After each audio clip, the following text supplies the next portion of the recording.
Kembali bersama kami kawan pajak dalam One Sinear. Untuk kali ini kita masih ada dalam klaster PPN dari 14 PMK yang sebelumnya sudah dari minggu lalu mungkin juga sudah kawan pajak dengarkan sampai minggu-minggu berikutnya. 14 PMK dari klaster PPN turunan dari Undang-Undang HPP. Sekarang sebelumnya kawan pajak kita akan perkenalkan diri dulu seperti biasa. Nama saya Sondang dan kali ini kita akan dengan sumber informasi kita narasumber. Akan saya mulai dari yang tua dulu ya, dari Pak Ali. Selamat siang kawan pajak. Dan dengan Mas Dedi juga. Selamat siang kawan pajak. Oke kawan pajak. Nah, kita udah cek sound tadi ya, udah oke. Semoga sinyalnya kawan pajak jauh lebih baik daripada sinyal kami sebelumnya tadi. Nah, sekarang kita akan membawakan untuk kali ini adalah mengenai PMK 60 tahun 2022. Apa sih PMK 60 itu? Yaitu mengenai tata cara penunjukan pemungutan, penyetoran dan pelaporan PPN yang dikenakan atas BKP tidak berwujud ataupun JKP di daerah Pabean dari luar daerah Pabean melalui PMSE. Nah, sekarang kita tanya ya, apa sih latar belakang dan tujuan terbitnya PMK 60 tahun 2022 ini? Silakan Pak Ali. Oh tunggu. Saya kasih tahu dulu kenapa kita kasih ke Pak Ali. Biasanya serba latar belakang, kepastian hukum dan kawan-kawan kita berikan ke Pak Ali kan. Tapi kali ini kita akan mulai dengan kita gantian, yang muda yang bersahaja duluan, baru nanti yang tua dan bijaksana. Oke? Apa ini? Langsung ya? Ya, Mas Dedi langsung. Oke. Latar belakang, ini saya baca ya. Untuk melaksanakan ketentuan sesuai pasal 44E ayat 2 Undang-Undang Nomor 7 Tahun 2021 tentang harmonisasi peraturan perpajakan. Jadi penunjukan, pemotongan, pemungutan dan atau pelaporan pajak yang telah dipotong dipungut oleh pihak lain. Pihak lain yang dimaksud tadi adalah pihak yang terlibat langsung atau memfasilitasi antar pihak yang bertransaksi. Jadi latar belakangnya ada di pasal 44E ayat 2 Undang-Undang Harmonisasi Peraturan Perpajakan. Tujuannya sekalian nggak Kak? Kalau mau silakan Mas Dedi. Mumpung yang muda dan bersahaja lagi boleh maju. Silakan Mas Dedi. Tujuannya udah ada 3. 1. Memberikan kepastian hukum untuk melakukan pemungutan PPN atas pemanfaatan BKP tidak berwujud dan atau jasa kena pajak dari luar daerah Pabean di dalam daerah Pabean melalui perdagangan melalui sistem elektronik, kita singkat PMSE. Yang kedua, memberikan kesetaraan perlakuan antara pelaku usaha konvensional dan digital, baik dalam negeri maupun luar negeri. Yang terakhir, menyelaraskan ketentuan tarif dan pelaporan PPN serta optimalisasi penerimaan pajak. Kurang lebih seperti itu Kak. Seperti itu ya kawan pajak ya, kurang lebih seperti itu. Jadi agak bisa mendapatkan gambaran. Mungkin kawan pajak juga sudah ada yang mendengar sebelumnya atau membaca sebelumnya yang PMK sebelumnya itu PMK 48 tahun 2020 ya, Mas Dedi ya. Betul Kak. Nah, mengenai PMSE ini kita kasih refreshment sedikit. PMSE itu adalah perdagangan melalui sistem elektronik, yaitu merupakan perdagangan yang melalui perangkat atau prosedur elektronik transaksinya. Nah, kalau misalnya contoh BKP atau JKP nanti kita akan lihat ke depan, dan ini adalah sering mungkin kawan pajak sendiri mungkin sering menggunakan tapi kayak nggak tahu oh itu termasuk BKP yang tidak berwujud. Nah, seperti itu. Nah, kita lihat ya pokok perubahan PMK yang nomor 60 ini dengan PMK sebelumnya tahun yang nomor 48 itu apa Pak Ali? Kan baru 2 tahun nih, itu tahun 2020 ya dengan yang tahun 2022 ini. Baiklah Kak Sondang, kawan pajak semuanya melanjutkan yang disampaikan oleh Kang Dedi atau Dek Dedi nih? Mas Dedi aja Mas Pak, Dedi ya? biar konsisten. Ini catatan saya Pak. Baiklah, ada beberapa poin yang perubahan itu. Yang paling utama masalah tarif pajak ya. Yang tarif pajak yang jelas kan kita mulai 1 April 2022 itu memakai 11% ya. Ya, gitu. ikutin undang-undang HPP-nya ya Pak ya. HPP, kemudian juga kita juga tahu di sana juga dikatakan nanti mulai 1 Januari 2025 mungkin 12%. Ya. Itu, tapi juga kita harus nunggu dulu ketentuannya bagaimana. Kemudian yang kedua adalah ini sebenarnya banyak ya tahun pajak ya. Yang kedua masalah laporan tahunan ya.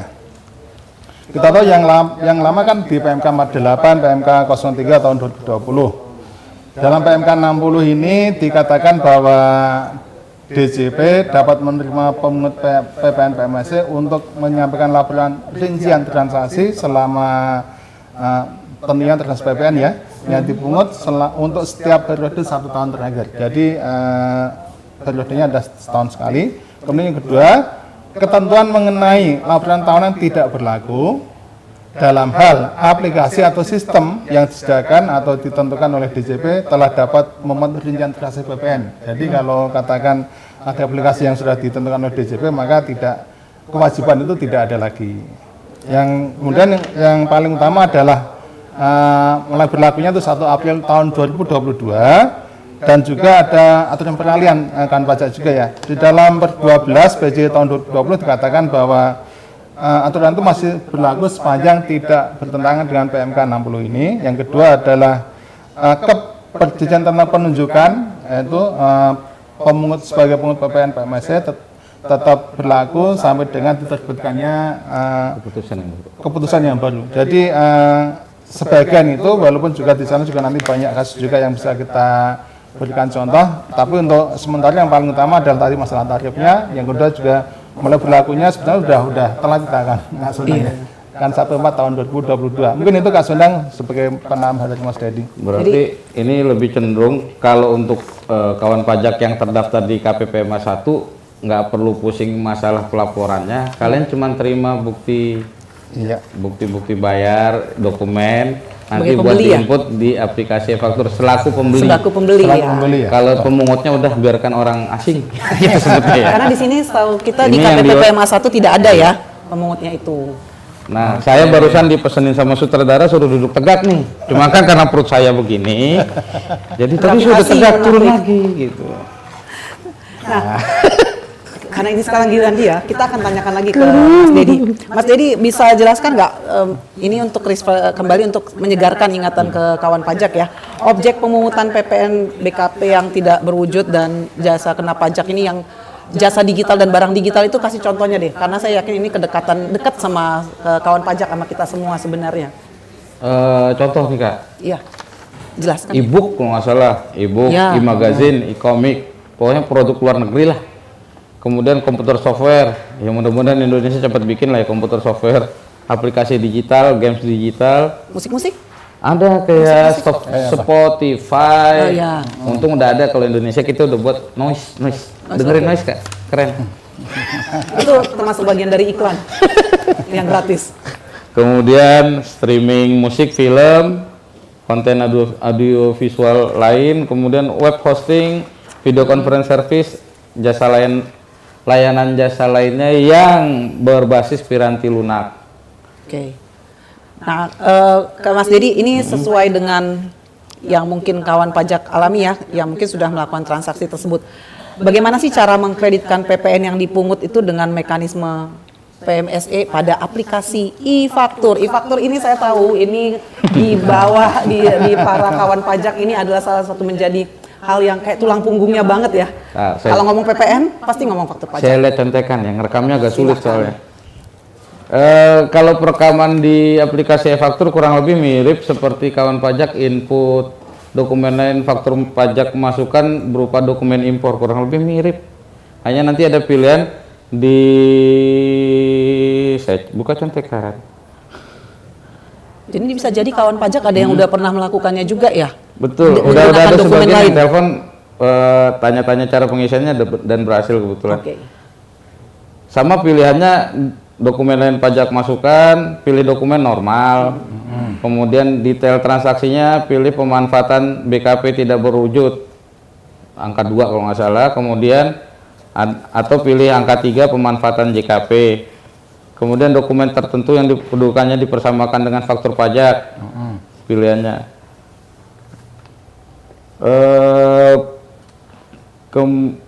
Nanti ada pilihan lagi itu diikuti nama ada pilihannya kalau nggak salah tulisannya PMSE deh, saya lupa nama detailnya kalau di aplikasi e-faktur. Cuma nanti begitu udah pilih PMSE barulah kawan pajak input dokumen dari pemungut PMSE yang udah ditunjuk. Nanti ada kayak ada nomor tertentu lah dari mereka, kemudian bukti bayarnya juga kalau nggak salah, Kak. Jadi kurang lebih mirip-mirip dengan penginputan saat melakukan input impor barang. Oh ya. Jadi kawan pajak, tadi itu kan agak detail teknisnya ya. Jika mungkin tadi ada yang kelewat atau misalnya kawan pajak juga mengalami kesulitan seperti biasa, kalau misalnya bisa Jangan bertanya, tapi sambil dicoba dulu, nanti itu bisa mungkin kalau sambil buka aplikasi e-fakturnya akan lebih dapat gambaran. Nah, kita lanjut nih kembali ya Pak ya ke si PMK 60 ini, makhluk PMK 60 ini. Nah, bagaimana mekanisme penyetoran PPN oleh pedagang atau penyedia jasa penyelenggara PMSE luar negeri yang ditunjuk? Apakah hanya bisa melalui bank persepsi? Pak Ali deh ceritain.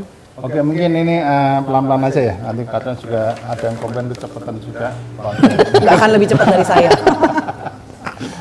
Oke, gini Kak Sodang dan juga kawan pajak semuanya. Untuk ini kan mengacu pada per 12 PJ tahun 2020 ya. Iya, yang masih turunannya masih dipakai ya Pak ya. Pakai itu. Kemudian yang kedua adalah pemungut PPN PMSE wajib menyetorkan PPN yang dipungut untuk setiap masa pajak paling lama diterima oleh bank atau pos, tentunya bank persepsi atau pos persepsi atau lembaga persepsi lainnya pada akhir bulan berikutnya ya. Setelah masa pajak berakhir itu. Satu itu, jadi penyetoran pada akhir bulan berikutnya setelah masa berakhir. Kedua adalah penyetoran PPN dipungut dilakukan dengan menggunakan kode billing DJP. Otomatis kan kalau billing kan udah mulai elektronik ya, jadi bukan lagi. Kemudian juga mata uangnya bisa rupiah, bisa dolar Amerika, kemudian juga mata uang asing yang ditetapkan oleh DJP. Yang mata uang asing ditetapkannya ini masih mengikuti ada aturannya Pak ya nanti ya? Ya gitu, oke. Kemudian juga penggunaan mata uang asing untuk penyetoran PPN sesuai dengan mata uang yang dipilih ya. Jadi kalau mau bayar dolar ya dolar. Dolar jadi nggak bisa itu. Kemudian yang paling utama nih ya, dalam ini mengacu pada 09 PJ 2020 dikatakan bahwa untuk kode akun pajaknya apa Mas Dedi? 411219 untuk PPN lainnya. Kemudian kode jenis store-nya adalah 111. PPN lainnya masuknya Pak ya. Setoran masa pajak dari kegiatan Dan PMSE. itu dilakukan oleh wajib lembaga yang ditunjuk lembaga yang ditunjuk sebagai sesuai cap tadi ya Pak ya. tadi itu. Jadi saya ulangi kan pajak ya. Kode akun pajaknya itu 411219, sedangkan kode store-nya adalah 111 jenis store-nya. Kemudian kawan pajak di PMA 1 nggak perlu nyetor, nggak usah dipikirin kode jenis setoran, kode akun ini yang pajaknya. paling satu hal lagi bahwa dalam hal masih terdapat PPN yang telah dipungut oleh pelaku usaha PMSE, sedangkan penunjukan sudah dicabut sebagai pungut PPN PMSE, tetapi belum disetorkan, maka yang telah dipungut tadi tetap wajib disetorkan ke kas negara. Jadi intinya adalah kalau bisa jadi juga, tapi juga mungkin kecil juga kejadiannya ya. Sudah dia sebagai pungut PPN PMSE dicabut, tapi masih ada duit yang dipegang dia, mau nggak mau harus disetorkan juga di kas negara. Karena itu masih kewajibannya ya Pak ya, kewajibannya. itu uang yang dipungut dari Dipungut sebelum dicabut. Kan sebenarnya ini kan hanya titipan aja. Iya betul. Sebagai Diberikan pemungut dia masih punya kewajiban Yang salah itu. kalau udah dicabut masih mungut. Oke, itu mungkin Kak Sedang sebagai tambahan. Siap, terima kasih Pak. Nah, untuk bedanya kalau misalnya secara singkat dan gampang digambarkan itu bedanya yang transaksi dengan PMSE dengan tidak ada PMSE ini gimana? Duh, Mas Dedi. halaman berapa itu ya kayak? 13 kayaknya. 11. 11. Banyak.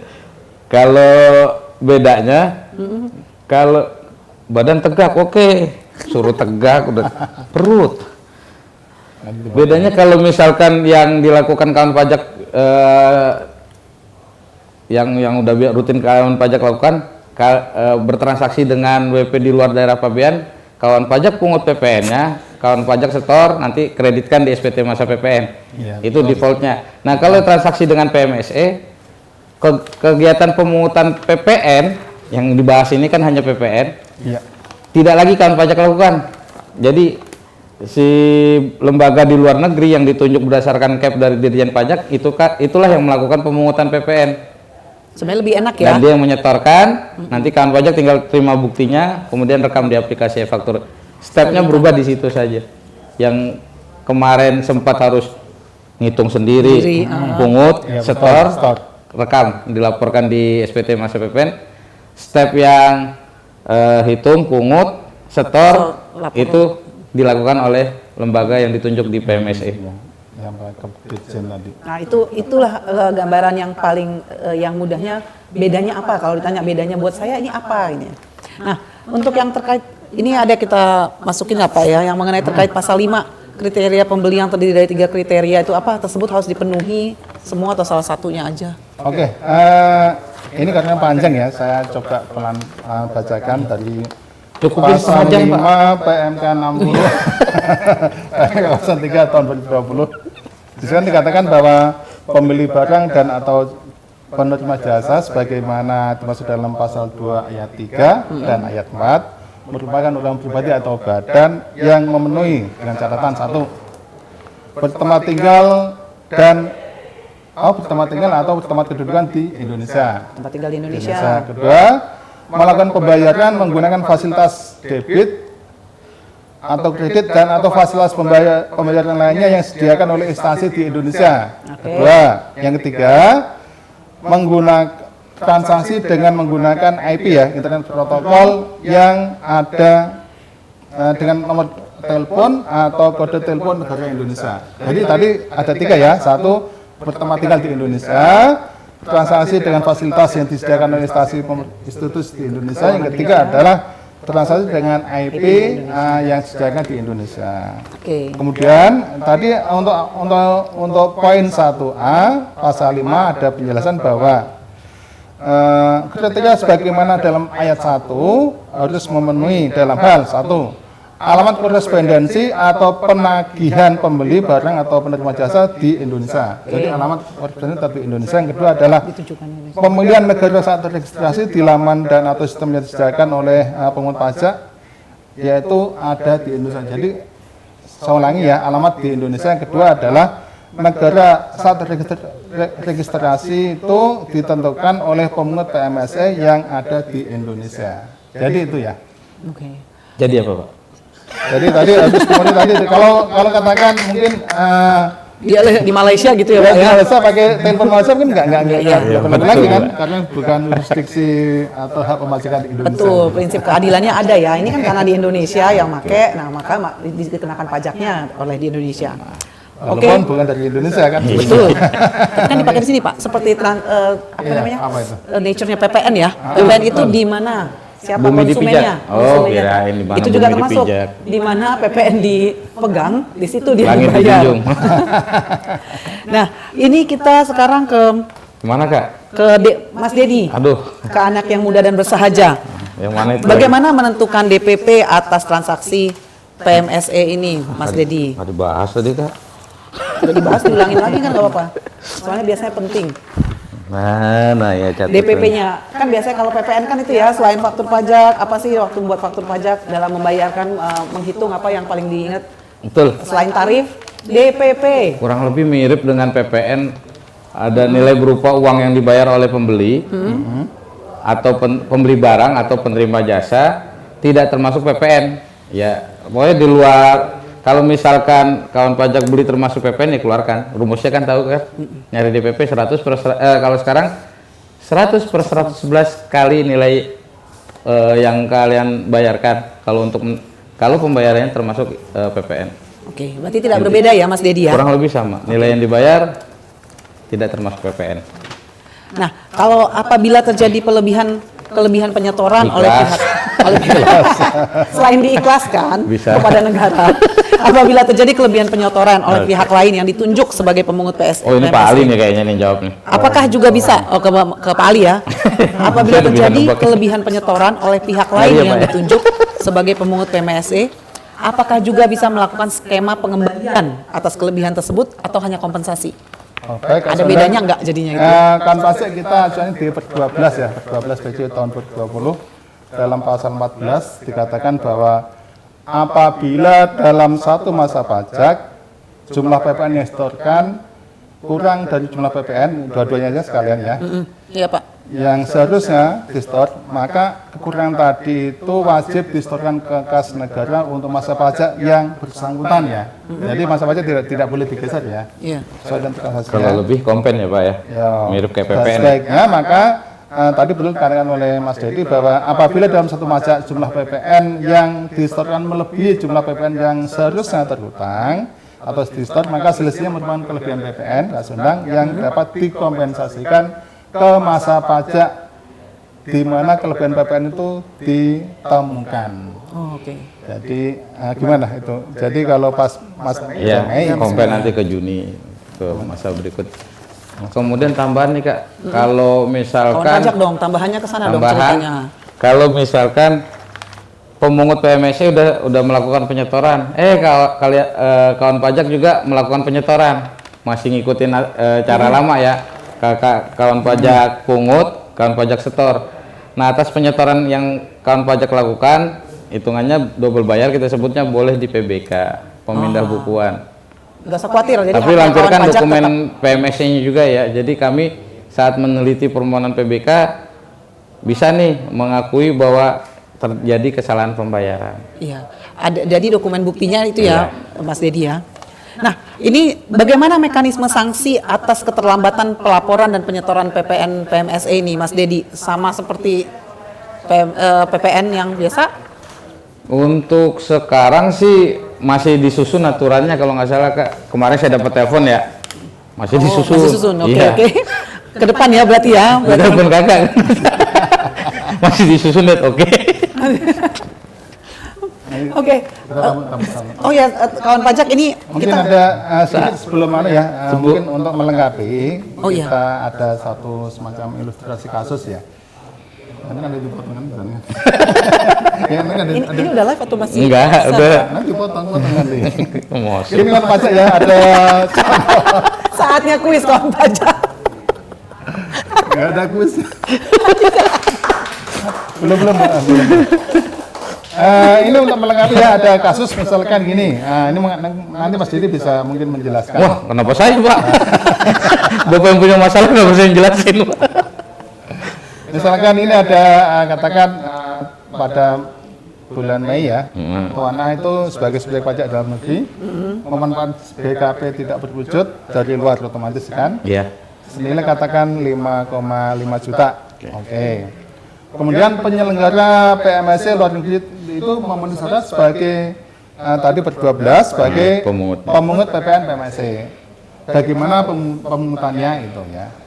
Tadi kan dikatakan Tuan A itu sebagai pajak dalam negeri, kemudian juga transaksi dengan PMSC yang ditetapkan oleh tadi Kepolisian, maka otomatis Tuan A membayar tagihan senilai tadi 5,5 juta sebagai harga DPP plus PPN 11%. Satu itu. Yang kedua juga tadi penyelenggara PMSE luar negeri itu wajib memungut PPN ya. Betul. Tadi otomatis berapa Mas Dedi? Kalau sekarang 11%? 10% atas perjalanan tadi itu. Kemudian juga sebagai tadi sebagai buktinya bahwa PMSE tadi harus menerbitkan compensation invoice, bisa jadi juga billing atau order resep ya, dan juga lain sebagai bukti pengangkatan. Jadi harus ada tiga tadi itu bahwa tadi betul subjek pajak dalam negeri, pemungut PMSE luar negeri sebagai, tapi dia punya penunjukan, kemudian juga dia harus juga mengeluarkan dokumen sebagai bukti pemungutan. Gitu. Untuk buktinya ya Pak ya. Seperti itu. Mungkin itu sebagai tambahannya supaya lebih jelas. Jadi mudah-mudahan kan pajak juga bisa menggunakan ya atau memanfaatkan fasilitas ini. Dan juga yang paling penting adalah asas kebenaran dan juga kejelasan dalam transaksi itu. Mungkin itu Kak Sodang. Oke. Pak Ali ini Udah selesai. yang terakhir kalau misalnya tadi yang terdapat lebih bayar karena pembetulan atau setelah ditemukan pembatalan transaksi, berarti juga bisa ya nggak hanya kompensasi tapi juga bisa restitusi berarti kan? Kalau dalam aturan sekarang masih yang dibuka baru kompensasi. Baru kompensasi. Pasal 8 ini dikatakan bahwa apabila ada kelebihan maka dikompensasikan pada masa pajak yang bersangkutan itu. Oke. Nggak usah kuis Kak. Pak Ali, ini buat saya aja. ini Jadi sekarang waktunya kuis. Nggak usah. Kita tetap kasih Buat kuis. kita aja. Biar ketahuan kawan pajaknya denger apa enggak nih. Dan semangat ya. Jadinya kalau kita tahu kan, kalau tahu nih, kita bakal dapat kuis di ujung, akan semakin kawan pajak juga tahu. Tadi saya perhatian banget nggak sih sama Bagus, Kak. Lock and lock. Gimiknya. Nah, ada dua pertanyaan untuk kuis kali ini. Yang pertama adalah apa PMSE yang tadi kita sebut-sebut itu Itu apa singkatan? binatang apa itu? Bentuk apa itu? Benda apa itu? Apa? Karena kan kita di Indonesia banyak ya singkatan-singkatan ini, tapi enak aja bilangnya PMSE. Nah, PMSE itu apa? Karena tadi kita juga sudah sebutkan. Nah, kalau yang kedua, ini juga sebenarnya harusnya kawan pajak sudah langsung tahu tanggal berapa mulai peraturan PMK 60 ini berlaku. Jangan 1 Januari pokoknya. Kasih sedikit putusan, silahkan nanti dijawab melalui silahkan. Di mana, Kak? Nanti untuk pemenangnya akan kita kirimkan, silahkan kirim alamat, akan kita umumkan juga. Saya akan pantun lagi. Jalan-jalan ke Kalibata, jalannya macet, enak naik kereta. Kapan ngomong cakepnya? Cepetan. Saya ulangi, jalan-jalan ke Kalibata. Jalannya macet, enakan naik kereta. Cakep. Banyak jalan menuju bahagia. Sampai jumpa lagi di hari yang sama. Saya Sondang, Mas Dedi, dan Pak Ali undur diri. Semoga acara ini menjadi bermanfaat bagi kita semua. Terima kasih.